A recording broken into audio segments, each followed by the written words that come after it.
पावन अपने हाथ उठे। कृष्णाय वासुदेवाय हरिये परमात्मने न क्लेश नाशाय गोविंदाय नमो नमः। गोविंदाय नमो। वसुदेव सुतम देवम कंसानूरमर्दनम देवकी परमानंदम कृष्ण वंदे जगत गुरु कृष्ण वंदे श्री कृष्णा शरणौ मम। श्री कृष्णा शरणौ मम। श्री कृष्णा शरणौ। अहो भाग्यशाली कल्याणकामी देवियों, बड़भागी गीता के पैरोकार मेरे सज्जनों, अब आप अपने मन को बिल्कुल एकाग्र करने की चेष्टा कीजिए। कल से एक बहुत ही रुचिकर शिक्षाप्रद प्रभु की दिव्य प्रेरणा से प्रसंग जारी है। आजकल प्रसंग है साधना में बाधिक। जैसे आपके मनों में उमंग है कि हम ठोस रूप में साधना करें, इसमें कुछ बाधाएं आ जाती हैं, कुछ प्राकृतिक रूप से, कुछ पूर्व के संस्कारों से, कुछ संग दोष से, कुछ व्यक्तिगत रूप से। तो कब से हम व्यक्तिगत रूप की बात कर रहे हैं, इंडिविजुअलिटी की बात कर रहे हैं। अपनी भूल से जो बाधाएं हम खुद खड़ी कर लेते हैं। तो अपने अनुभवी महापुरुषों ने हम जैसों को गर्मा गर्म जोरदार चेतावनी दी है। श्रोताओं में क्या गुण होने चाहिए कि उनकी लाइन क्लियर रहे, वो उत्तर उन्नति की ओर दिखाई दे। ऐसा प्रसंग तो सचमुच हमारे लिए बहुत जरूरी है। फिर प्रार्थना करूंगा एकाग्रता के लिए। कल हमने पहला गुण सुना श्रोताओं का, आप जैसे सज्जनों और कल्याणकामी देवियों का। सबसे पहला गुण श्रद्धा, भगवान के प्रति और भगवान के उपदेश के प्रति। महापुरुषों ने कहा श्रद्धा तो उस पर की जाती है जिसे आंखों से देखा नहीं। विश्वास, श्रद्धा, टू बिलीव किस पे होता है? जिसके साथ व्यवहार नहीं हुआ। हाय, कोई दिल्ली गया था, उसने वहां के कुछ बहुत अच्छी नजारे देखे, लाल किला, बिरला मंदिर इत्यादि, और उसने आपको बताया। वो विश्वास पात्र था। आपने पूरा विश्वास कर लिया कि ये जो कह रहे हैं बिल्कुल ठीक कह रहे हैं। फिर आपके मन में उमंग उठी, मैं भी देखूं। इसे बोलते हैं श्रद्धा।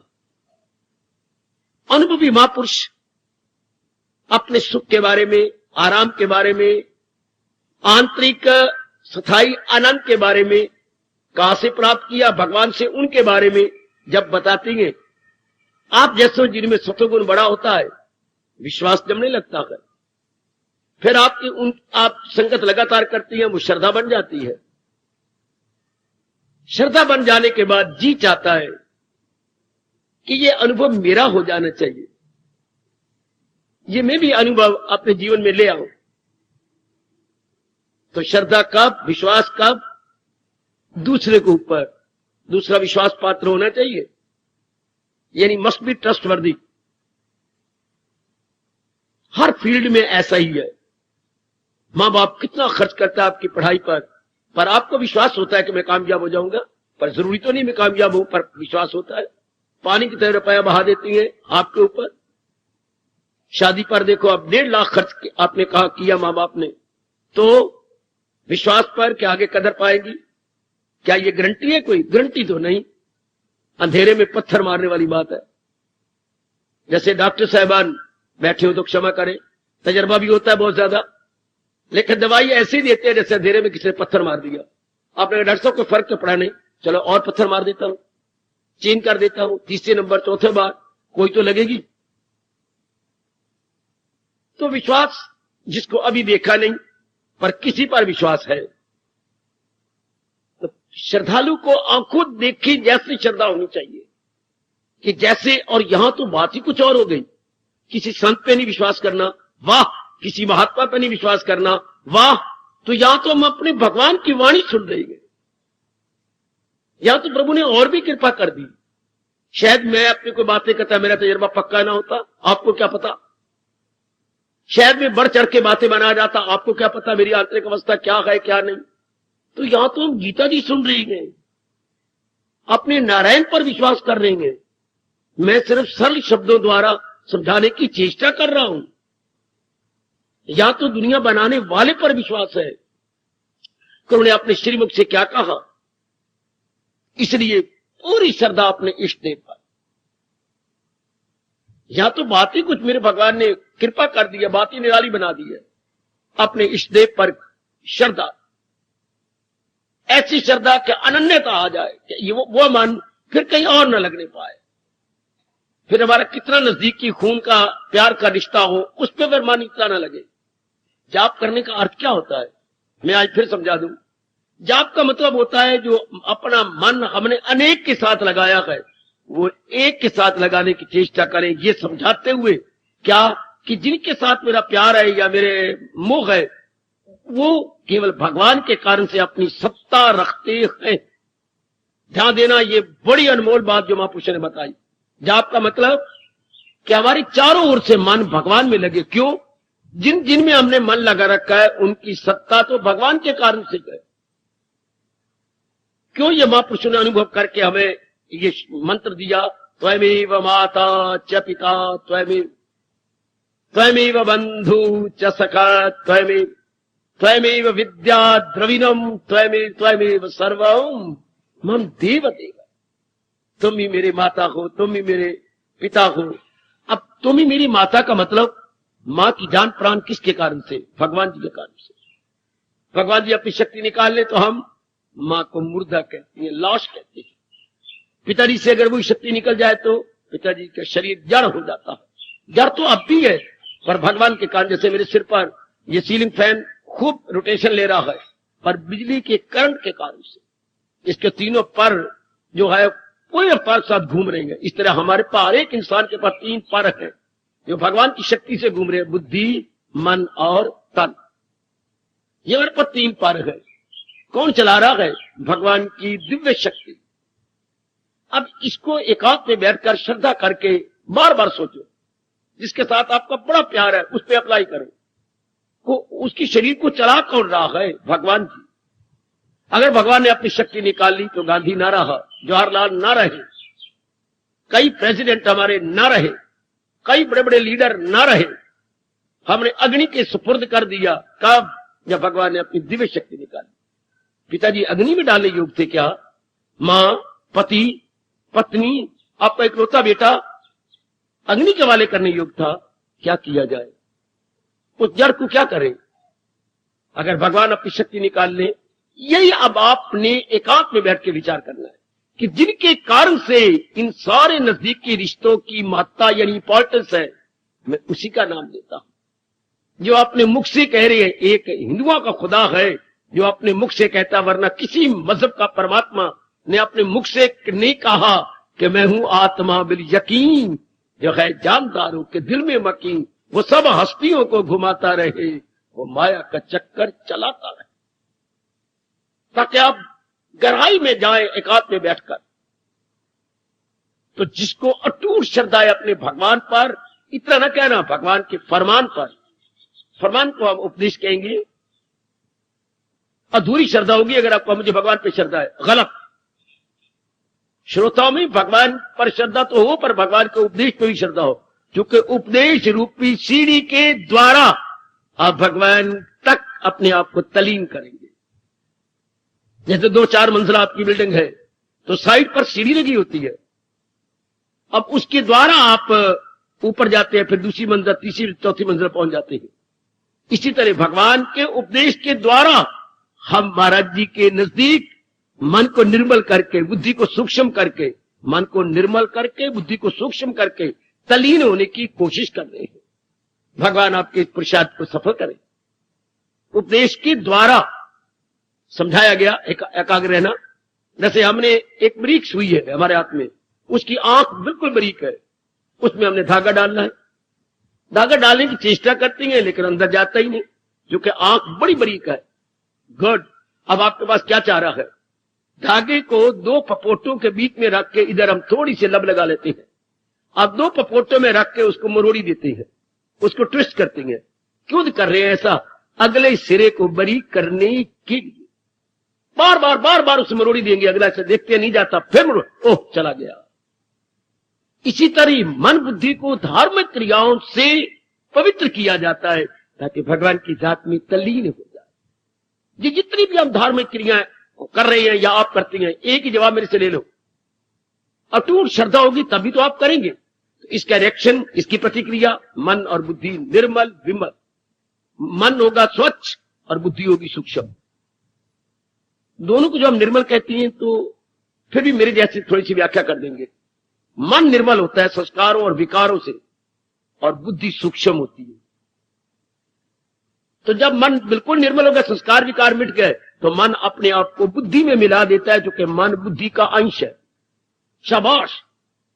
जैसे आप बेटी हैं, आपसे बाजार में किसी ने बड़ी जरूरी बात पूछी, आपने कहा भाई साहब आप मेरे चाचा समान है, तो ये क्या बातें करते हो? ऐसी बातें आपको मेरे से करनी वाजिब है? क्यों? जब मेरे पिताजी बैठेंगे, मैं पिता से अलग थोड़ा हूं, तो पिता कह रहा मानेगा बिल्कुल, चाहे वो मेरी जान भी ले रहे, मैं उनका अंश हूं। I am the part and parcel of my father. शाबाश बेटे। इसी तरह समझना, मन बुद्धि का पार्ट एंड पार्सल है। ये राज की बातें मेरे से जान लो बेटे। जैसे आप अपने मां बाप की पार्ट एंड पार्सल है, अर्थात अभिन्न अंश है। कैसे समझाऊं मैं आपको? आप inseparable part and parcel of parents. इस तरह मन बुद्धि का अंश है। मन और बुद्धि में अंतर क्या है? मन नाम है विचारों का, हाँ, और बुद्धि नाम है निर्णय का। जरा चार कानों से सुनना, डिफरेंस क्या है, क्या भेद है बुद्धि और मन में? बुद्धि नाम है निर्णय का, बुद्धि ने निर्णय करना है। मन में विचार उठती हैं, एक विचार, दो विचार, तीन विचार, चार विचार, पांच विचार, छह विचार, मां का, पिता का, बहन का, भाई का, पत्नी का और अपनी सर्वस का। इसमें ये विचार आप बैठे हुए उठ रहे हैं, इनमें एक विचार पक्का हो गया, सबसे पहले मुझे छावनी जाकर के पुराने आदमी से मिलना चाहिए, और आप उठ ही बैठे। ये अब मन में नहीं रहेगा, ये बुद्धि में चला गया विचार है। अनेक विचारों में जब एक विचार पक्का हो जाता है तो उसका स्थान बुद्धि में है, उसका स्थान मन में नहीं। अब वो कार्य किए बिना आप रह ही नहीं सकते। स्कूटर उठाएंगे, साफ करेंगे, बच्चों की मां को आवाज देंगे, मेरे छावनी जाना है, ये बड़ा जरूरी काम है। अच्छा जरूर मेरा पर्स ले आओ, मेरी फ्लाई चीज ले आओ, मेरी फ्लाई चीज, मेरी ऐनक ले आओ, मैंने अब जरूर जाना है। तो वो अब मन में न रहा, बुद्धि में चला गया। इस तरह कई विचार जो हमारी मन में उठते रहती हैं, जब वो निर्णय की शक्ल ले लेती हैं, बस। तो जब आपने एक ही निर्णय जबरदस्त ले लिया, वो मन निर्मल होने लगा। जब मन में संस्कार नहीं रहते, function of the mind no more. क्या मतलब? संकल्प विकल्प खत्म। इसी अवस्था का वर्णन करते हुए हमारे सरताज और मन के राजा भगवान कृष्ण फरमाते गए, न हो उसको फिक्रे चुनाव चुन। उसको फिर इधर उधर के जैसे पहले अज्ञानता में मन हमारा भागता था, अब नहीं होगा। जिज्ञासु में ये गुण जरूर होना चाहिए, अपने भगवान पे अटूट श्रद्धा। आपको मेरे पे नहीं लानी, मैंने ये श्रद्धा कहां से ली? अपने भगवान से, अपने गुरुदेव से। आपको अपने नारायण पे श्रद्धा करनी है, अपने भगवान पे श्रद्धा करनी है कि जो वो कह रहे हैं ये बिल्कुल मेरे कल्याण के लिए, बिल्कुल ठीक है। 1% भी उसमें आपके मन में संशय न रहे। भगवान ने बड़े जोरदार शब्दों में गीता में कहा है, शकूक अपने कर दे वो सब तार तार। जैसे रुमाल में से ये तारे निकाल दी जाए तो रुमाल कहां रहेगा? तारों का नाम ही तो रुमाल है। ताना बाना लगा हुआ है धागों का, ताना पेटा कहिए, ताना बाना कहिए, से इंटरवोवन हो गया है तो ये रुमाल बन गया, ये कपड़ा बन गया। अब इसके धागे हम सब निकाल ले, रुमाल would be no more. Good. इस तरह संशय बिल्कुल खत्म हो जाए, भगवान के प्रति कोई संशय ना हो, इसको श्रद्धा कहती है भगवान के प्रति। और भगवान ने जो कुछ कहा है ऐसे यकीन को, जैसे मैं आपको देख रहा हूं और आप मुझे देख रहे हैं, यानी आंखों देखा विश्वास। आंखों देखा विश्वास होगा तो वो श्रद्धा कहलाएगी। तो ये गुण आप में होना चाहिए। आप श्रोता, आपके भारतीय उच्च कोटि के ऋषियों ने ये गुण आप श्रोताओं के लिए बताया है, विशेषकर उन श्रोताओं के लिए जो और जन्म मरण के चक्कर में नहीं आना चाहते। उन्हें बोलती है श्रेष्ठ जिज्ञासु, उत्तम जिज्ञासु, मध्यम जिज्ञासु, निकृष्ट जिज्ञासु। 3 प्रकार के जिज्ञासु होते हैं, पर मैं तो उत्तम जिज्ञासु की बात कर रहा हूं, उत्तम श्रोता की बात कर रहा हूं, जिनको आंखों देखी श्रद्धा होती है। अब आप शक नहीं करेंगे कि मैं बैठा हूं, कौन कहेगा मैं नहीं बैठा कि बैठा हूं? आपने देख लिया, आपने तो देख लिया। जैसे अपने यहां कहावत मशहूर है, हाथ कंगन को आरसी क्या। अगर मैंने कंगन पहन रखा तो जरूर शीशा मंगवाऊंगा, जरा शीशा देना, मैं देखो कंगन पहन। आपको क्या हो गया? आपके हाथ में जो है कंगन है, ये घड़ी है, तो इसको शीशे से देखना है। इस तरह आंखों देखा विश्वास कि जो मेरे भगवान कह रहे हैं बिल्कुल ठीक और मेरा कल्याण इसी में है। इतनी श्रद्धा आप सब में होनी चाहिए। किसी की मजाल नहीं कि आपको इस श्रद्धा से ढीला कर सके। कोई अगर बकवास करेगा वैसे ही तो आप पर बिल्कुल भी असर नहीं पड़ेगा, क्योंकि now your Shraddha is very very advance. आंखों देखी विश्वास, यहां तक महापुरुषों ने कहा कि विश्वास से श्रद्धा होती, जैसे मानो हमने आंखों से देख लिया कि जो भगवान जी फरमा रहे बिल्कुल मेरा कल्याण ही, और कल्याण मेरा किसी और तरीके से हो ही नहीं सकता। ये गुण आप सब में हो जाना चाहिए। बड़ी मुद्दत से आप तशरीफ ला रहे हैं, एक लंबे समय से आप यहां पर पधार रही हैं। अब ये बात मन में भली प्रकार हो जानी चाहिए कि ये बात मेरे में अच्छी तरह बैठ जाए। भगवान के प्रति अटूट अविचल श्रद्धा और उनके उपदेश पर के ये जो उपदेश है ये इसमें मेरा कल है। भगवान ने उपदेश क्यों दिया? जीवों के, श्रद्धालुओं के कल्याण के लिए, और कुछ भी अपने मुंह से ना निकालना। भगवान का उपदेश क्यों हुआ? हमारे कल्याण के लिए, हमारे दुखों की जड़ें काटने के लिए, हमारे लोक परलोक को बनाने के लिए। तभी भगवान श्रीमुख से गुलफिशा हुए। अच्छा, वरना भगवान को क्या पड़ी थी? पर भगवान को पड़ी क्या थी? उन्होंने मनुष्य जाति क्यों बनाई? मनुष्य जाति के लिए ही धर्म बनाया और धर्म को समझने के लिए उपदेश दिए। वाह, अगर भगवान उपदेश न देते तो मुझे और आपको पता कैसे लगता कि धर्म क्या है? धर्म कैसे होता है? जैसे आप अपने कमाई करते हैं धन की, क्यों? जरूरियाती जिंदगी पूरा करने के लिए। धर्म और धन में कोई अंतर नहीं है। उस धन से आप बाहरी जरूरतें पूरी करते हैं और धर्म से आपकी आंतरिक जरूरतें पूरी होती हैं। आंतरिक दुख ना आए, मेरे में शांति बनी रहे, मैं लोक पर लोक बना लूं, मैं भगवान के नजदीक पहुंचूं, मेरा अंतःकरण गंदा ना होने पाए, मेरे में विक्षेपता ना हो, इन नाना प्रकार के प्रश्नों का उत्तर आपको धर्म देता।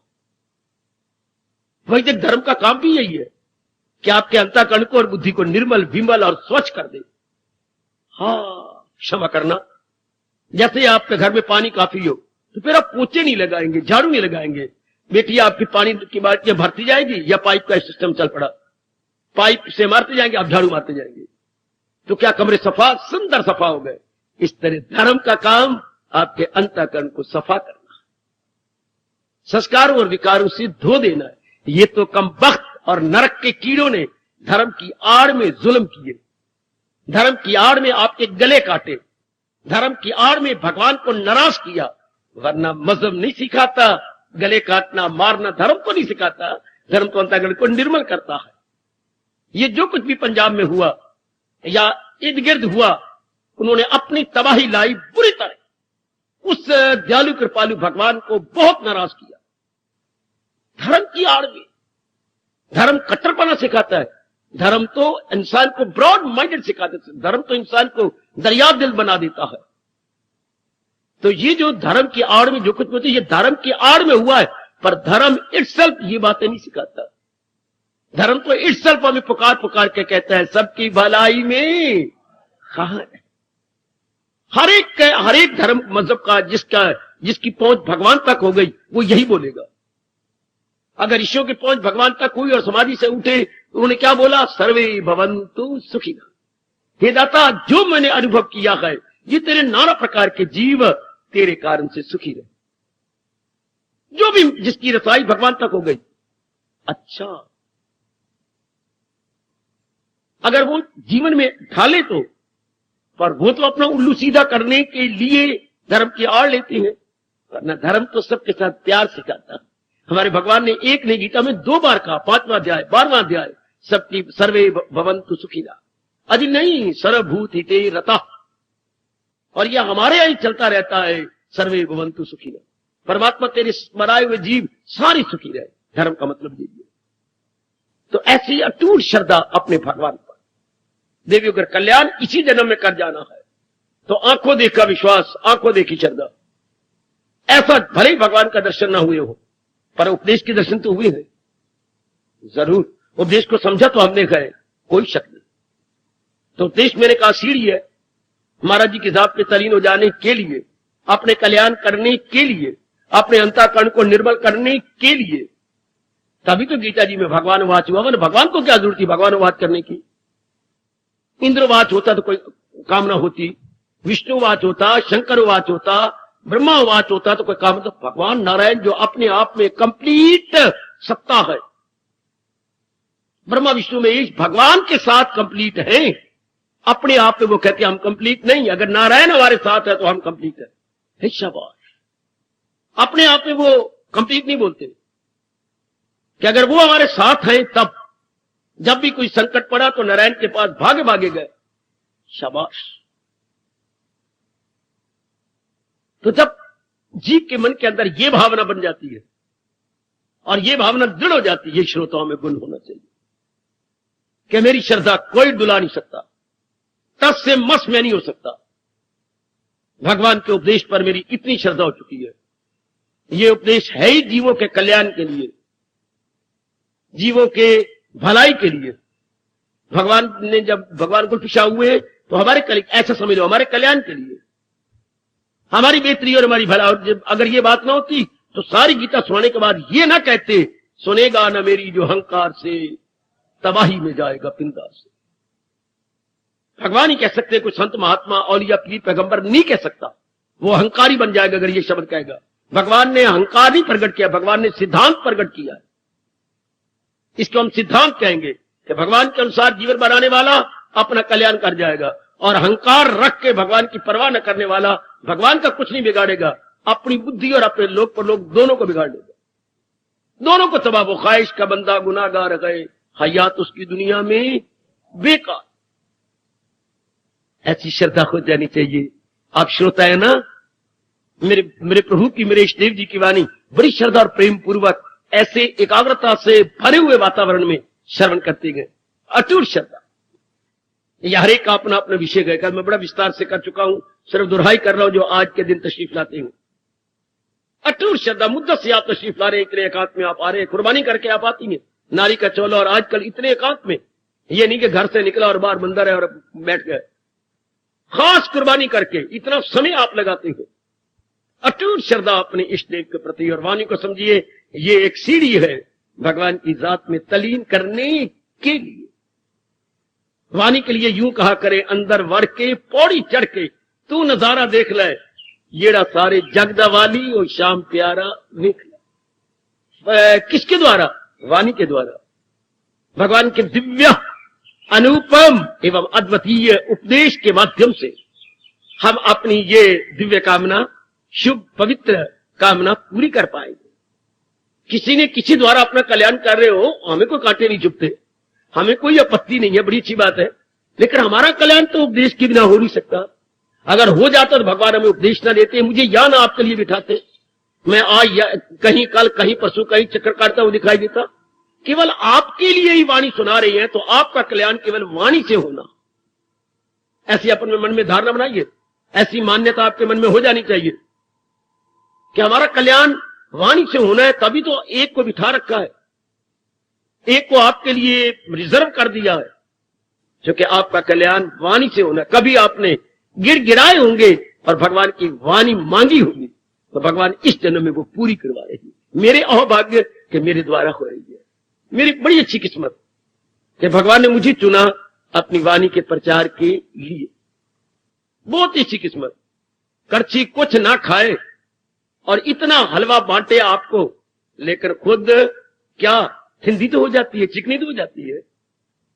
हमारे जैसे वाणी सुनाते रहे पर परमात्मा जानता है या मैं जानता हूं कितने चिकने हो गए हैं अपनी बुद्धि और मन से हम लोग। आपको वाणी दे दे के हमारी बुद्धि और मन कड़ची कितनी चिकनी हो गई, कितनी मीठी हो गई।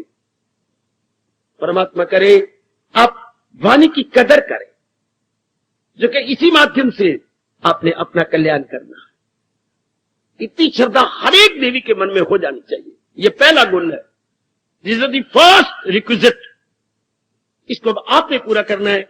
मैं अपने लिए पूरी किए जा रहा हूं, आपने अपने लिए पूरा करना है कि भगवान के प्रति अटूट श्रद्धा, कि मेरा कल्याण उन्हीं की वाणी के माध्यम से होना है। मेरा कल्याण भगवान की जो फरमा रही गए उसको अपनाने के में होना है। पहला गुण आपका। इसके बाद नंबर 2, श्रोताओं में क्या क्वालिफिकेशन या विशेषताएं होनी चाहिए जिससे वो तरक्की करे। आमतौर पर श्रोताओं में ये गुण नहीं होते, वो तो समझते कुछ और है, उनकी अकल में ही फतूर है, गलतफहमियां या भ्रांतियां हैं, खासकर नारी चोले के अंदर। पर आप में ये भ्रांति अगर हो तो दूर कर लो। दूसरा गुण क्या है, जब आए हा और बैठे और गीता नहीं सुनेंगे तो एकाग्रता। दूसरा गुण है एकाग्रता, 1.8, बस मन एकाग्र हो जाए। इतना अगर हो जाएंगे तो जरूर कल्याण। घर बार भूल जाए, घर आपका, दर आपका, सब कुछ आपका, यहां से जाएंगे सारे आपको हंसते हुए दिखाई देंगे, लेकिन एक बार तो आपको भूल जाना पड़ेगा कि मैं गृहस्थी हूं, मैं किसी का बाप हूं, या मैं किसी का पति हूं, या मैं किसी का मामा, चाचा, नाना, दादा, जो कुछ भी, सब रिश्ते भूल जाने पड़ेंगे सब, कि मैं नारी हूं या नर हूं, या मैं गृहस्थी हूं, या मेरी शादी हुई, या मेरे बच्चे हैं, नहीं, ये सब भूल जाने पड़ेंगे, तब एकाग्रता अच्छा आएगी। एक बार तो आप भूल जाएंगे यहां बैठे हुए कि मैं क्या हूं, सिर्फ ये याद रहेगा एक मैं हूं और एक मेरे इष्ट देव भगवान है, और जिसके द्वारा मेरा कल्याण होना वो वाणी में सुन रही। सब कुछ जैसे बाथरूम में हम सब कपड़े कपड़े उतार के झाड़ देते हैं और जी भर के नहाते हैं, इस तरह यहां बैठकर सारे रिश्ते सब कुछ हम उतार देते हैं, उसको एकाग्रता कहते हैं। एक और मन का जम जाना, यह आप में दूसरा गुण अनिवार्य है। Well, it is indispensable, unavoidable, inevitable, इसके बिना नहीं गुजारा होगा। आमतौर पर सत्संग में एकाग्रता नहीं रहती, और खासकर ऐसे फिलॉसफी के सत्संग में। ये कोई नाचा गाना नहीं है, ये कोई सुर ताल का सत्संग नहीं है, ये कोई बाजा गाजे का सत्संग नहीं है, ये तो हमारी ब्रह्म विद्या है। लोगों को तो मन उधरे कार जो बजाने वाले बड़ा अच्छा, ढोलकी बजाने वाले बहुत अच्छे, सांस बड़े अच्छी हैं, गला उसका बहुत अच्छा है, ये तो सत्संग नहीं रहा, ये तो हमारा वैदिक सनातन धर्म है, उसको हम समझ रही हैं। ये हिंदुस्तान का अद्वितीय फलसफा है, ब्रह्म विद्या है, जिसमें हम अपना मन लगा रहे हैं। बड़ी एकाग्रता चाहिए। मैं कल भी कह रहा था, इसलिए सारी गीता सुनाने के बाद भगवान ने एक ही प्रश्न श्रोता अर्जुन पर किया है, सुना तबा यक्षु से तूने तमाम, क्या मेरी बातें तूने पूर्ण एकाग्रता से सुनी? अर्जुन कहता हां, अगर हां तेरे अंदर अज्ञानता नहीं रह सकती। यही जवाब आज 5,500 वर्ष गुजर गए भगवान को वाणी को प्रकट किए, और हजारों वर्ष गुजर जाएंगे अगर कोई एकाग्रता से भगवान की वाणी सुनेगा। मुझे भगवान के युगल चरणों की सुगंध, युगल दोनों। अगर यहां आके अपना कल्याण करना आप श्रोता है, हां, तो क्या होना चाहिए? यही मौका मुझे सुनारी मिला है, वरना मेरी तबाही। और मुझे मौका कहां मिलेगा, जबकि कृष्ण खुद अपनी जबान से कह रहे गए, ये मौका हो शाजो नादर नसीब। ऐसा ये मौका कभी कभी प्राप्त होता है, गुजरने को गुजर जाती है जिंदगी रोटी पानी में। ये मौके कब मिला करते हैं यारो जिंदगानी? ऐसे मौके, खासकर गीता जी के सुनने के मौके। मैंने अभी भी कहा, कोई संत नहीं बोल रहा, कोई महात्मा नहीं बोल रहा, ये तो हमारे इष्टदेव नारायण बजाते खुद फरमा रहे गए। जैसे ये मेरे सामने माइक है, हमारे जैसे उनके माइक है। संत महात्मा भगत बाद में कहते रहना, जब मैं स्टेज पे आता हूं तो मैं भगवान का माइक, मेरा माइक ये और मैं भगवान का माइक। जैसे वो प्रेरणा दे के बुलाती है मैं आपको समझाता जाता हूं, पर फरमान तो भगवान का है, क्रेडिट तो आपको भगवान को देंगे। बस मेरा कल्याण इसी द्वारा होना। अगर ये मौका मैं चूक गया तो चूक गया। ग्रंथ साहब में एक बहुत गजब के शब्द आते हैं, अगर आप भी फायदा उठाएं तो सुनो देवी, मैंने कहां से मोती चुन के मन में रखे हुए हैं, देखिए कैसे सुंदर। पातशाही अपने मन से कहती है या अपने श्रद्धालुओं को कहती है, क्या कितने गजब के जगा दिया उन्होंने, जो उन पर श्रद्धा करते थे, जगा दिया। आहा, पौड़ी छुट्टी, ओ कमलिया, अब ध्यान से साधना करता जा, और अगर तू 4 5 6 डंडे चढ़ गया और ध्यान न दिया तो पौड़ी छुट्टी हाथ ना आसी, अहला जन्म गवाया। मूर्खा, अगर अब भी तेरे समय छोड़ दिया तो ये जन्म तो तबाह हो गया। पौड़ी छुट्टी हाथ ना आसी, अहला मूर्खा जन्म गवाया, जन्म तो फिर गया। ऐसा समझा लीजिए अपने मन को, बेटी अपने ऐसा समझा लो। कृष्ण जरा और भी आगे निकलते हैं, इसी तरह दुनिया का चलता है दौर, जो इस दौर से हट के ख्वाहिश का बंदा गुनाहगार, हयात उसकी दुनिया में बेकार। बेटे जिस तरह भी वो एकाग्रता ले आइए, गुम हो जाओ यहां पर कि मेरे भगवान की वाणी है, ये मेरे कल्याण के लिए, मेरे पर लोग बनाने के लिए, मेरे दुखों को छुड़ाने के लिए है। ये नारी चोला मुझे नहीं पसंद, मैं बार बार नारी चोले में नहीं आना चाहती थी। मुझे एकाग्रता पूर्वक भगवान की वाणी को मन में बसा लेना चाहिए। मैं बहुत तंग आ गई। आमतौर पर नारी अपने शरीर से तंग आ जाती है, तो फिर इसे छुट्टी पानी चाहिए। हाँ, तो भगवान तरीका बताते हैं। भगवान ने बताया, एकाग्रता पूर्वक जो मेरी वाणी सुन के मेरा ही सहारा लेता है तो आला मनाजल को, और आपका नाम भी लिया, ये हो वैश्य या शूद्र या स्त्री, कपड़े प्रेस करने वाली स्त्री नहीं, आप जैसी जो श्रद्धालु है, जो इतना सहारा ले लेती है तो बस बेड़ा पार। अब एकाग्रता देखो आपने लानी है यहां आकर के, जब देखा आपका मन एकाग्र हो, मैं आपको रह दूंगा, उठ जाओ। कोई मन में गड़बड़ मच गई है, उठ जाओ। कोई मन में ऐसा बुरा सफुरना आ गया है, तो नहीं काका आया कि नहीं आया, उठ जाओ। क्या और गड़बड़ मच रही है तो उठ जाओ। लाभ तब होता है जब मन एकाग्र हो, बिल्कुल एकाग्र। एक आप और एक भगवान जी, बेटे एक आप और एक भगवान जी। मुझे मत देखा करो, ये क्या सुना रहे हैं, भगवान जी की वाणी सुना रहे हैं। अब मैंने आपको फिर भी कहूंगा, आप मुझे संत महात्मा या भगत इस समय ना कहना, जो कुछ भी है वो हम अपनी साधना में है। इस समय तो हम लोग भगवान के हरकारे डाकिया है, इस समय तो हम अपने भगवान के माइक है, हम स्पीकर है। जैसे वो असेंबली के स्पीकर होते हैं, हम अपने इष्ट देव जी के स्पीकर हैं। तो फिर इस वक्त आप और आपके भगवान जी, तब एकाग्रता आएगी जब कोई इतनी इंपॉर्टेंस आप भगवान के वाणी को देंगे, इतनी इंपॉर्टेंस, तब बात बनेगी। जैसे शादी के बाद कई दिन आप बड़ी एकाग्र रहती हैं, अगर वो दिन आपको याद है तो बड़ी एकाग्र रहती है। कुछ दिन की खुशी होती है, चूसी जाती है, फिर भले आप भटकते रहे। पर पहले आप बड़े एकाग्र, अच्छे कपड़े पहनेंगे, उनका कहना मानेंगे, जहां भी वो कहेंगे बड़ी एकाग्रता पूर्वक। पर उस संसार की चीजों का, प्राणी का स्वभाव ऐसा है कि अब हम जब उनको यूटिलाइज करते हैं तो उसकी वैल्यू घट जाती है। पर भगवान की वाणी के बारे में तो ऐसा कह ही नहीं सकते।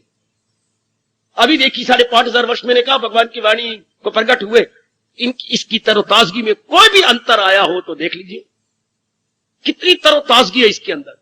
भगवान की वाणी में बासीपना कभी था नहीं, कभी है नहीं, कभी होगा नहीं, संभव भी नहीं है कि भगवान में बासीपना आ जाए। और जिस तरह भी हो सके एकाग्रता लाइए। जिज्ञासुओं का, आप ऐसे श्रोताओं का दूसरा जरूरी गुण है, सुनिया तो बस। अगर कोई गड़बड़ मच रही है पेट के अंदर, ये गड़बड़, तो उठ जाओ फौरन। कोई आप देख रहे हैं को हारे तुझे मुझे महसूस हो रही है, तो एकाग्रता गई, उठ जाओ। वो अच्छा, वो भगवान खुश होंगे। बैठना गए भगवान की वाणी के लिए तो बस गुम हो जाना, बस गुम। मैं भगवान का और मेरा कल्याण इसी द्वारा होना है, मेरी भलाई इसी द्वारा होनी है, बस मस्त। कोशिश तो हम लोग यही करते हैं, इस शैली से समझाएं, इस स्टाइल से समझाएं कि आपका मन एकाग्र होता रहे। अपनी ओर से भगवान की जो शक्ति देती है, अपनी ओर से हम पूरी कोशिश करती हैं कि ये भगवान के ये बोल आपके लिए क्या बोरिंग ना होने पाए, आपका मन ऊब ना जाए। हम कभी कोई कहानी, कभी कोई तरीका, कभी कोई ढंग, कभी साइकोलॉजिकली, कभी फिलॉसफिकली समझाने के हर तरीके से कोशिश करती है ताकि मन आपका जमा रहे भगवान की वाणी में। आपने भी अपनी ओर से प्रसाद करना होता है कि हम अपने मन को जरा पर भी मैं इधर उधर ना करूं। मिलता क्या, 1 घंटा पौना घंटा मिलता है, तो ये दूसरा गुण बड़ा जरूरी है। आए तो गुम हो गए, आए तो गुम हो गए, वरना हमारे से बाजी ले जाएंगे जो शरीर प्यार करते हैं, जिनकी अभी शादी नहीं होती, लव अफेयर चल रहा है जिन बेवकूफों के, तो अगर विचार कर रही है तो बस उसी के बारे में सोचती जा रही है। अगर वो बेवकूफ बैठा हुआ विचार कर रहा है आपके बारे में, तो आपके बारे में ही सोच रहा है। उसे पता है कोई रोटी खानी है, या मैंने नहाना है, या मैंने कुछ और भी कार्य करने हैं, उसको दुकान का पता नहीं, दफ्तर का पता नहीं, देर पिट्टे मुंह। फिर वो बाजी ले गया हमारे से। अगर वो गुम है आपके शारीरिक प्यार में, तो भगत तो कई गुना आगे होता है, वो भी गुम हो जाता है भगवान के प्रेम, वरना वो बाजी ले जाएंगे जो केवल शारीरिक प्यार करते हैं।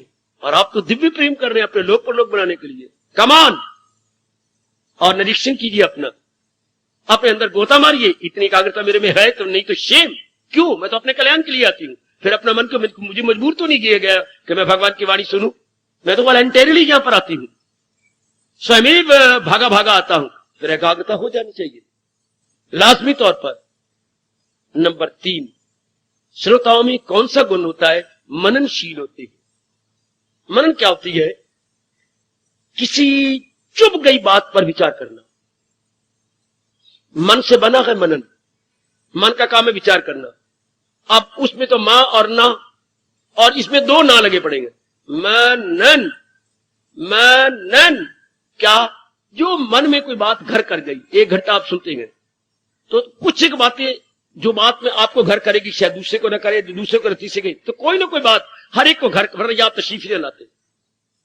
अगर कोई बातें मजेदार ना लगती, अच्छी ना लगती, घर ना करती, आपके कलेजी और मन को हिला ना देती, आप तशरीफ ला।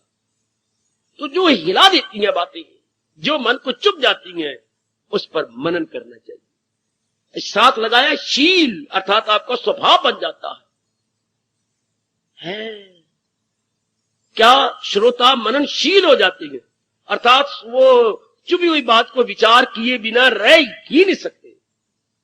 दे आर यूज्ड टू, वो इतने अभ्यस्त या इतने अभ्यासी हो जाती हैं, कोई चुभी बातों पर सोचती हैं। जिस बात पर आप सोचेंगे वो गहरी उतर जाएगी। सोचना धार्मिक बातों का ऐसे ही होता है, जैसे आपने बाल्टी के साथ रज्जू ये रस्सी बांधी और कुएं और चरखड़ी के ऊपर से नीचे कुएं में चलाई, तो वो कुएं की गहराई में जाके भर के आएगी। इसलिए चुभी हुई बातों पर विचार करना, अंतःकरण में गहराई में वो बात ले जाना है। वो बात आपकी बन जाएगी, वरना लौट के मेरे पास। ये भी नियम है, अगर आप विचार नहीं करेंगे तो भगवान की वाणी व्यर्थ नहीं जाती, फिर वो क्या वक्ता की तरफ वापस जाती है। ये भी एक ले लेना जो व्यास जी ने कहा। बेटे ये भी सुन लो, अगर आप विचार नहीं करते तो वो बात कहां जाएगी? हवा में नहीं, जिसने आपको बताई उस वक्ता के पास। या तो श्रोता मनन करके उसे अपनी बना ले, नहीं तो फिर उसके पास। या तो हमने बेटी का ब्याह किया, आप आदर मान से रखो, वरना कहां जाएगी? अपने मां बाप के पास। जहां से वो आई है वो वापस चली जाएगी। इसलिए जो धार्मिक बात जिसके मुख से निकली है उसी के जिगर में वापस। या आप अपनी बना लो, मनन करके धारियां बना लो, मनन करके अपने अंदर ले चलो। भगवान करे ये गुण आप सब में हो जाना चाहिए। मनन करने के आदि, जैसे हम भोजन के आदि हैं, नहाने के आदि है, नहीं रह जाता। हम नहाए बिना नहीं रह सकते, भोजन किए बिना नहीं रह सकते, कमाई किए बिना नहीं रह सकते। वो इसी तरह परमात्मा करे भगवान की वाणी के उस विचार किए बिना हमसे रहा ही ना जाए। We can not do without. ये तीसरा गुण तो बड़ा जरूरी है कि हम मनन करें, और सारी बातों पर नहीं, इतनी बुद्धि भी नहीं बराबर ने आपको दी। जो बातें चुभ गई, जो बातें आपके अंदर घर कर जाती हैं सत्संग के टाइम, उसको वो आप भूलेंगी नहीं, क्योंकि चुप जो गई, जरा मन को टच कर गई है। हाँ, जिससे रोमांच हुआ है, आपके रोंगटे खड़े हुए थे, उस पर जाकर विचार करो कि इसमें सिद्धांत क्या था। ये उन्होंने ये बात किस प्रसंग में कही, और इसका रिजल्ट या इसके फल क्या मिलता है। ये फल तो क्या ऐसा मैं अपने को बना रहा हूं, फिर वो अपनी पे लागू करती जाओ। अगर ये बात मुझे चुभी है, हाँ, तो ये बात फिर इसके अनुसार मैंने अपना जीवन बनाया। क्या मेरा ट्रेंड ऑफ माइंड इस तरह बन रहा है? क्या मेरा निर्णय इस घटना के अनुसार बन गया है? मनन हमें प्रैक्टिकल लाइफ की ओर ले जाता है, मनन हमें व्यवहारिक और क्रियात्मक जीवन की ओर चला देता है। अगर मनन न किया जाए तो फिर सुना सुनाया यही आप जब आप झाड़ के जाएंगे, बस यही गया। उसका फिर गीता सुनने का लाभ, रामायण सुनने का तो लाभ हो जाता है, लेकिन गीता सुनने का लाभ ही तब होता है इस पे सोचा जाए, इस पे विचार किया जाए, क्योंकि ये क्या गए, ये बुद्धि का विषय गए और रामायण मन का विषय गए। बुद्धि के विषय पर तो सोचना पड़ेगा आपको जरूर। थोड़ा सा एक दृष्टांत अजीब सा दिया गया है। हाँ, जब ये मनन का विषय कहा गया तो आपको गैया कहा गया कि सुनने वाले को गैया का स्वभाव लेना पड़ेगा। गैया पहले फटाफट खा लेती है, फिर अपनी रस्सा लंबा करके जुगाली करती है। ओए ओए ओए ओए ओए ओए, आपने जरूर देखा होगा। पहले फटाफट खा लेगी, अपनी सन्नी जो गुतावा खा लेगी, फिर रस्सा लंबा किया और अब गुतावा, अब क्या कर रही है, जुगाली। वो जो सफेद सफेद आपको नजर आता है वो जुगाली कर करके अपने अंदर डाल रही है। इस तरह मनन करना मानो जुगाली करना, मेस्टिकेट करना। वाह, वो पहले पशु पहले फटफट खा लेती है, हाँ, और बाद में थोड़ा अंदर से निकालती है। हम लोग साथ ही साथ इंसान को भगवान ने जबड़ा ही ऐसा दिया है कि साथ ही साथ मस्टिकेट करता जाएगा, मस्त उसके पीसता जाएगा। चक्की हमें भगवान ने बड़ी शानदार दी है दांतों की, शाबाश। तो धार्मिक रूप में आए और फिर गीता जी खासकर जो बुद्धि का शास्त्र है, फिर बाद में सोचना पड़ेगा, आपको मनन करने का स्वभाव बनाना पड़ेगा। अब वो बात आपकी, जिस बात को आपने सोच लिया, जो बात देवी आपको चुभ गई और आपने उस पर कंटेम्पलेट किया, वो बात अब आपकी है। शादी हुई मेरी बेटी की, हाँ, आपने बड़ी कदर की, हाँ, आपने बड़ा प्यार दिया, इज्जत दिया, मान दिया, उसको बहुत सी चीजें लेके दी। अब वो क्या अपने माँ बाप को भूल जाएगी? तारी दो हाथ से बजती है, एक हाथ से तेरी बजती है। अगर आपने प्यार आप चारों से, आप उसे खींच लेंगे। इसी तरह ये बातें जो भगवान ने मुझे प्रदान की और आपको देने के लिए मुझे शक्ति दी, अब ये जो वाणी गई आपके पास, वाणी स्त्रीलिंग है, ये आपकी बन जाएगी अगर आप लाड करेंगे, प्यार करेंगे, सोचेंगे, गहराई में उतरेंगे। हाँ, ये आपकी बन जाएगी। जैसे आपकी बहन उनकी बन गई, क्योंकि वह बड़ा आदर मान, जितनी बार आप आई आपने लाड से पूछा, बहन बस भैया मैं तो क्या बताऊं, मेरे भाग अच्छे जो इतना अच्छा धार्मिक और भगवान का प्यारा घराना मुझे दे दिया। मुझे किसी प्रकार का ये मुझे पता ही नहीं लगता कि मैं पराये घर में गई। अच्छा बहन, भगवान करे तो सुखी रहो।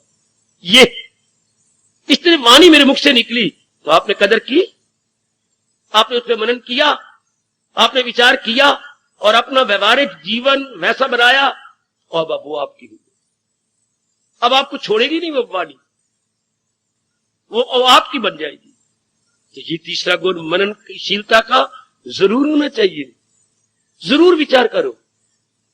आपका अंतःकरण, एक बात और कहूं, आप ये बात चुभी, फर्ज करो आपकी वो सहेली या ये बहन है तो घर में बैठ के चर्चा चलाई, तू कैसी बुद्धू है, तुझे ये बात चुभी है, अरे ऐसा ना कहो, अरे भाई तुम कैसे घुघू हो, तुम इस बात पर विचार करती हो, विचार करने योग तो ये, अरे भाई नहीं।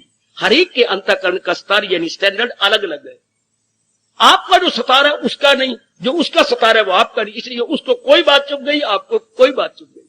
इस पर बहस से या वाद विवाद नहीं होना चाहिए कि यार बात तो ये विचार करने योग्य, ऐसा ना कहना, भगवान नाराज होती है।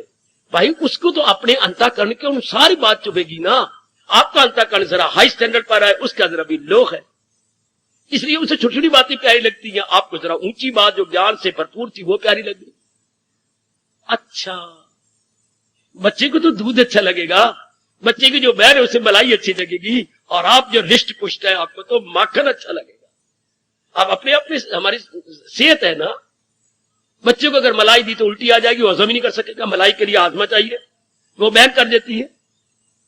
बच्चे को तो दूध चाहिए, आहा, और आप मक्खन खाइए बेशक, रज के पचा लोगे।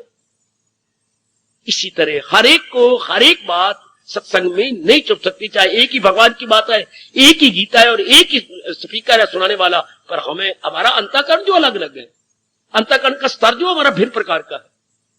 इसलिए तो दूरदर्शी भगवान ने 3 योग दिए हैं, किसी शास्त्र में नहीं मिलेंगे 3 योग सिवाय गीता के, कर्म योग, भक्ति योग, ज्ञान योग। क्यों? हर एक का स्तर अलग अलग है, हर एक का मन का स्तर अलग अलग अलग अलग के तरह। इसलिए आपको किसी को कर्म अच्छा लगता है, किसी को भक्ति, किसी को ज्ञान, शाबाश। इसलिए इस बात पर वाद विवाद करके अपने अंतर्यामी को नाराज नहीं करना, बल्कि उस पर विचार करते रहना। ये 3 गुण बताए गए श्रोताओं के लिए। फिर लाइन क्लियर है, अटूट श्रद्धा, अटूट एकाग्रता और मननशीलता, विचार करने की आदत। आमतौर पर विचार को एक अंधाधुंध नकल कर रहे रजोगुणी जीव, अंधाधुंध हर बात में नकल है, विचार को नहीं करता। आजादाना तौर पर कोई विचार नहीं सिवाय आप लोगों के। जो इंडिपेंडेंटली थिंक ओवर करें या कंटेम्पलेट करें वो थोड़े जीव है, वरना हर बात खाने में, पीने में, लेने में, देने में, पढ़ाई में, लिखाई में, शादी में, नखरे टकरे करने में, बाल बुल कटवाने में, ये सब नकल नकल नकल नकल नकल। There is no question of अकल, ओनली नकल।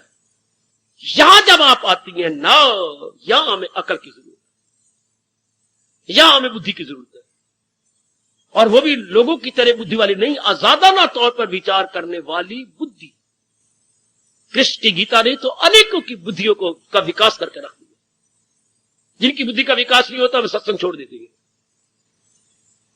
वरना तो गीता ही कृष्ण की बुद्धि तो, कृष्ण वाणी तो बुद्धि का विकास करती है, डेवलप कर देती है। दूर दूर तक आप सोच मारते। मेरी बेटियां वो नहीं रहती जो पहले होती हैं, दूर तक आप सोचती हैं, परिणाम पे सोचती हैं, गहराई में उतर जाती हैं। आपकी रहनी सहनी वो नहीं रहती। आपका मस्तक, आपका चेहरा, आपकी गालें बिल्कुल भगवान की कसम और प्रकार बन जाती है। सारा बिल्कुल चेहरा, आकृति आपकी बदल जाती है। आपका ये मस्तक तक चौड़ा हो जाता है, ये नाड़ियां विकसित हो जाती है, अंडरस्टैंडिंग वेन्स। आप कहते मैं पहले क्या था, अब क्या हूं, पहले किस दृष्टिकोण से सोचता था, अब मेरा दृष्टिकोण कितना बदल गया। What a wonder, what A mysterious. क्योंकि गीता का प्रेमी मननशील बने बिना रह ही नहीं सकता। रामायण का भले को उसमें जीवनी जाती है भगवान जी की, उसमें ज्यादा सोचने की जरूरत ही नहीं। इसमें तो एक एक शब्द सोचे बिना रह ही नहीं सकते आप। ये तो हमारा हिंदुस्तान का फलसफा है, ये तो हमारी ब्रह्म विद्या है, ये हमारी संस्कृति है। इट इज इंडियन क्या सिविलाइजेशन एंड कल्चर, ये हमारा कल्चर है। और इस पर आपको विचार, कहानी नहीं, गीता कहानी नहीं है। गीता क्या है? गीता एक फिलॉसफी है, गीता एक ब्रह्म विद्या है। जो आपके भाग अच्छे हैं, जो आपको मेरे भगवान सुना रहे गए, उस पर सोचना चाहिए, विचार करना चाहिए, खूब गहराई में उतरो। फिर आपकी लाइफ ऐसी, जिस बात पर आपने मनन किया और आपकी बुद्धि गई मान, और मन ने दे दिया हाथ जोड़, मेरे से बात सुनना, जो बात चुप गई आपको, आपने घर में कोई टाइम निकाल कर उस पर मनन करते रहे, मनन करके बुद्धि ने हाँ किया, मन भी हाथ जोड़ गया कि बिल्कुल ठीक है, जो बुद्धि कह रही है बिल्कुल ठीक है। अब मैं बताऊं आपको, कान खड़े करके सुनना। जिसको बुद्धि ने मान लिया कि ये बात बिल्कुल मेरे भगवान ने कई कमाल की है, मेरा भलाई सी बात नहीं है, मन हाथ जोड़ेगा। मन छोटा भैया ना, मन की बुद्धि का अंग है। तो जो बुद्धि ने हाँ काली तो मन तो जोड़ेगा हाथ, और आपको वो अच्छी लगी। अब मेरी बात सुनो, अब आप वो बात अपनाए बिना रहेंगे ही, अब उसे व्यवहारिक रूप देंगे। क्या? प्रैक्टिकल रूप अब आप देंगे। आमतौर पर लोग सुन के क्यों नहीं अपनाते, मनन नहीं करते? उनको ये पता ही लगता है कि इस बात से ही मेरा भविष्य ब्राइट बनेगा। अगर इंसान यहां तक सोच कि मेरा भविष्य तो ब्राइट इस तरह बनना है, मेरे तो लोग परलोक बन जाएगा, मेरे बड़े अच्छे दिन आ गए। जब बुद्धि ने यूं कहा और मन ने हाथ जोड़े, लो अब आप अपनाएंगे। अब वो बात आपकी बन गई और दैनिक जीवन में उतर आएगी। दैनिक जीवन में आप व्यवहार में लाएंगे। बटुए में आपने रुपए रखे हुए हैं, 5 के अलग गए, 10 के अलग गए, 50 के अलग गए, 100 का पड़ा हुआ है, कोई 500 रुपए का नोट पड़े हुए। तो जिस मौके पर जिसकी जरूरत होती है उस तरह निकाल लेते हो फौरन। बटुए का मतलब ये जहां जरूरत पड़ेगी मैं निकाल लूंगा। इसलिए जब आपने मनन किया और आपके मन में चुप गई बात, अब आप व्यवहारिक रूप उसे दैनिक जीवन में देंगे। अपने डेली लाइफ में it must be, not should be, must be. जैसे जेब में नोट हो तो वक्त पर जरूर आप नोट निकालेंगे। गुड। तो भगवान चाहते भी यही है कि व्यवहारिक रूप दिया जाए। गीता कहानी नहीं, किस्सा नहीं, गीता तो ब्रह्म विद्या है जो हमारे दैनिक जीवन में काम आए, हमारे कार्यों में काम आए, हमारे मन के विचारों में काम आए, हमारे बुद्धि के इरादे में काम आए, हमारे व्यवहार में काम आए। जब हम माँ जी से बोले, पति से बोले, पिता से बोले, एकांत में बैठे हुए हो या अपने रसोई में बैठेंगे या कहीं कुछ अपने दफ्तर बैठेंगे, तो गीता आपके बड़े काम आएगी। गीता आपके बहुत काम आएगी। आपका चेहरा मुस्कुराता रहेगा, हंसते रहेंगे, आपका मन शांत रहेगा, क्योंकि बुद्धि ने एक ही निर्णय कर रखा है। हाँ, और भगवान ने एक बड़ी अच्छी बात कही, प्रसादे सर्व दुखा नाम हानि अस्य उपजायते, कि जिसने ये गुण भगवान से गीता से ले लिया अब वो प्रसन्न रहता है। लेना, प्रसादे सर्व दुखा नाम, अगर उसने प्रसन्न रहना सीख लिया भगवान से, सब प्रकार के दुख उसको टच ही नहीं करेंगे। किसी प्रकार का दुख उसको छुएगा ही नहीं। दुख तो तब होता है जब मन का तवाज़ुन बिगड़ा हुआ हो, मन बेचैन और बेकरार हो रहा, तो जब आपने खुश रहना सीख लिया कि ये तो होता ही रहेगा, ये तो बनता ही रहेगा, अगर कोई बात, कोई घटना आप महसूस ही नहीं करती और आप स्माइलिंग में रहती हैं, अपने प्रसन्न रहती हैं, इस अवस्था में भगवान कहते हैं उसके सब दुख थक गए, उसके दुख टिक नहीं सकते। अगर कोई बात ना बिठाते और ये मनन ना करते, हाँ, तो भगवान कहती हैं परेशान ख्याली से आए ना, जिसे सुख ना आए सदा उसको दुख। तब भगवान ने here is the dark side में दिखा दी कि तब उसकी परेशानी बनी रहेगी, है तब परेशानी आपको छोड़ेगी नहीं। लेकिन जब बात कोई धस गई और आपने उसे प्रैक्टिकल रूप दे दिया, अब आप प्रसन्न रहेंगे, खुश रहेंगे, गदगद रहेंगे। ये 3 गुण कितने जरूरी है, मनन करो। अर्थात अटूट श्रद्धा और एकाग्रता, कहां कमी है आपके? अच्छा श्रोता, उत्तम श्रोता, बेस्ट श्रोता उसी को माना जाता है जिसमें अटूट श्रद्धा हो भगवान और भगवान के उपदेश के प्रति जी, और आए तो बिल्कुल ही गुम हो जाए, एकाग्र हो जाए। और तीसरा मननशील, जो भगवान की वाणी पर विचार करते हो, सोचिए। मन को मैंने अभी बताया, क्या पशु की तरह जुगाली करना। अब जो जुगाली करेगा, वरना पशु मर जाता अगर भगवान जुगाली का स्वभाव उसका न डालते, वो तो पेट अफरा जाता और उसको दर्द या सूल पड़ती, तो मर जाता बेचारा। ये जुगाली कर कर प्रकार की दिन भर में खुराक लेते हो, 4 प्रकार की बच्चे, एक तो ठोस रोटी की तरह, हाँ, एक दूध की तरह, एक मिली जुली खिचड़ी की तरह, एक फल इत्यादि। ये 4 प्रकार की खुराक हम दिन भर में खाते हैं। तो खा तो गए, तो हजम कौन चाचा करता है? भगवान कहते तेरा हाजमा बन के मैं ही तो हजम करता हूं। वाह मेरे कृष्ण वाह, ये दरूं और बरूं दम में आता हूं। ये जो हवा हम छोड़ती हैं लेती हैं, क्या प्राण अपान, ये प्राण अपान कौन कर रहा है? भगवान कहते ये मैं ही तो कर रहा हूं। वरना हैरानगी की बात है, हम हवा छोड़े और फिर हवा कौन खींचता है? ये अंदर मिकनातीस कौन है? मिकनातीस लोहे को नहीं खींचता, यहां भी तो अंदर मिकनातीस है जो हर एक चीज को खींच रहा है जिससे आपकी सेहत बने। वो कौन है? भगवान कहते वो और कौन हो सकता है सिवाय मेरे, और कौन हो सकता है सिवाय मेरे। शाबाश शाबाश शाबाश, वाह।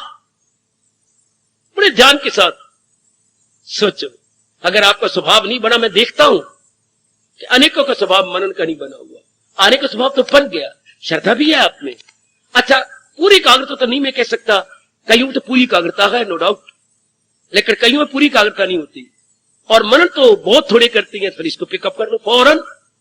अगर आप चाहती हैं मैं अगर लगा रहा हूं इसी जन्म में कल्याण, अगर मेरी देवी चाहती है इसी जन्म में कल्याण, तो कहते हैं श्रोता में 3 गुण अनिवार्य तौर पे होना चाहिए, पूर्ण श्रद्धा, पूर्ण एकाग्रता और मननशीलता। शीलता स्वभाव, जैसे कहते हैं वो धर्मशील है, अर्थात उसका स्वभाव धर्म वाला है। तो आप मननशील, जिसका स्वभाव विचार करने वाला हो, असाधारण तौर पर सोचने का विचार हो, फिर तो लाइन क्लियर हो गई।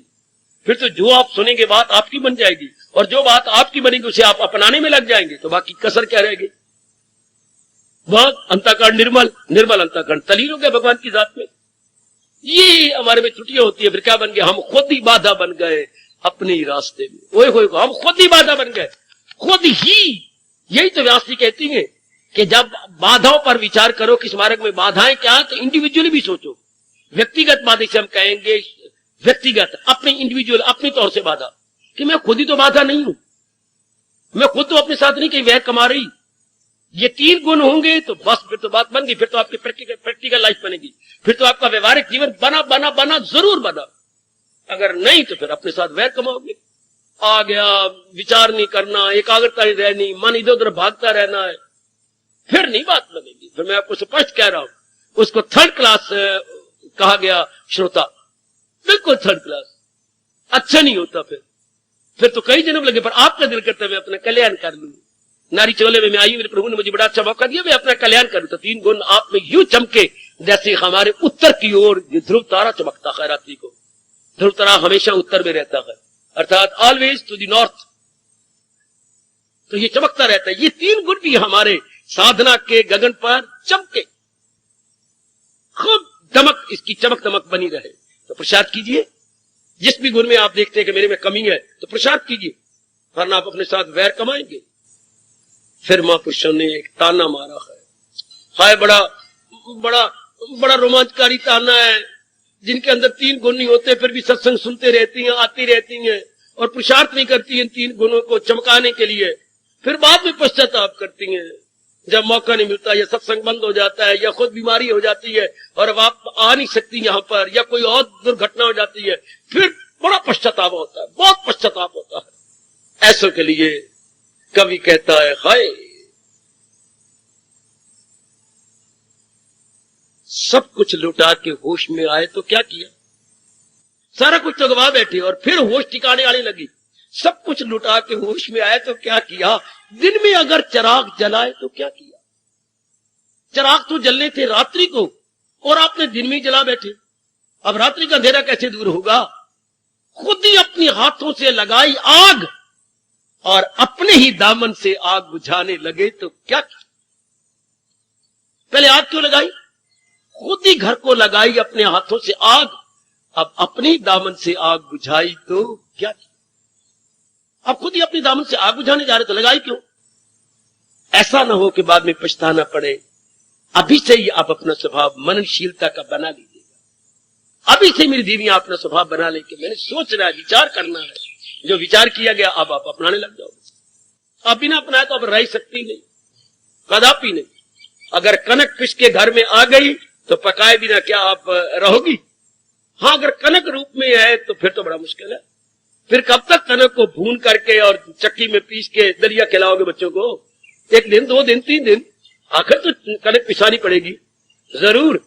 इस तरह जिसके घर में गेहूं पिस के आ गई है वो आटा रोज बनेगा, फुलके बनेंगे।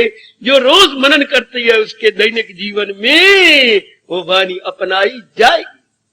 जिसका स्वभाव बन गया है मनन करने का, सोचने का, असाधारण तौर पर विचार करने का, उसकी तो मौज बहार है, उसकी तो प्रैक्टिकल लाइफ शानदार, उसका क्रियात्मक जीवन बड़ा सुंदर होगा। देखिए अपने अंदर बड़े शौक से आप तशरीफ लाते हैं और एक लंबे समय से आप आ रहे हैं बेटी, लंबे समय से आप तशरीफ ला रही हैं। हार्दिक धन्यवाद, हार्दिक आशीर्वाद मेरे बेटियों, मेरे सज्जनों। अब अपनी शहंशाह की आज आरती बड़े प्रेम और श्रद्धा से उतारे।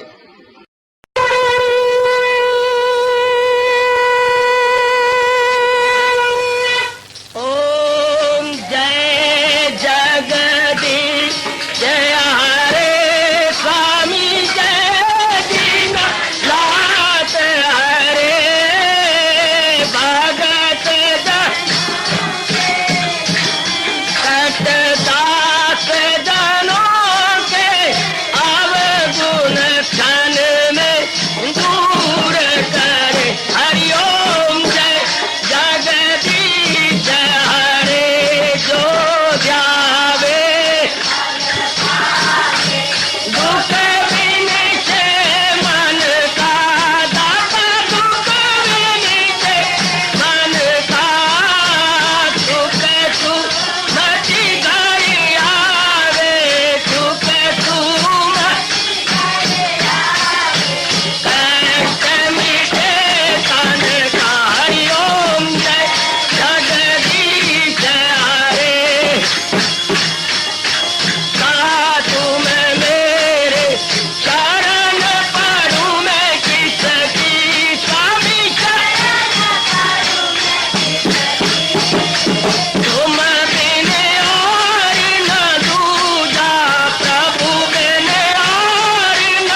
भवन्तु सुखिनः सर्वे सन्तु निरामयाः सर्वे भद्राणि पश्यन्तु मा कश्चित् दुर्भाग् भवेत्। हरि ओम शांति शांति शांति। ओम प्रभु इसलिए भगवान कृष्ण की जगत गुरु भगवान कृष्ण महाराज की सफल करना इसलिए हार्दिक धन्यवाद।